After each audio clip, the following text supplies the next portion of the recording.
Ramzan is coming to make you stronger through repentance and bring you closer to Allah by His remembrance.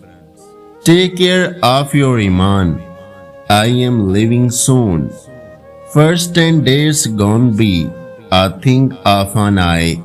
Ya Allah, forgive our sins, accept our ibadat. Comes once a year and leaves us in tears.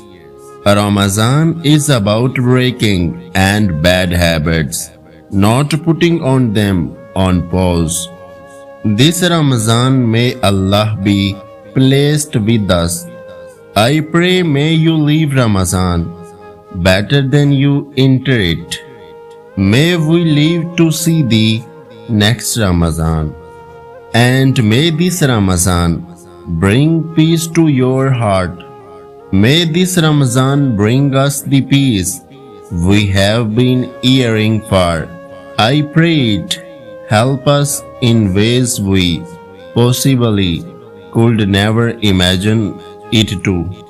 On this blessed day, I pray that Allah removes your sadness, restore your lost, and bless you with all you have been praying for. Ameen.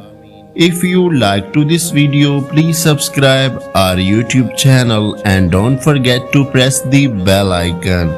Take care of yourself. Remember me in your prayers. Thanks for watching. Allah Hafiz.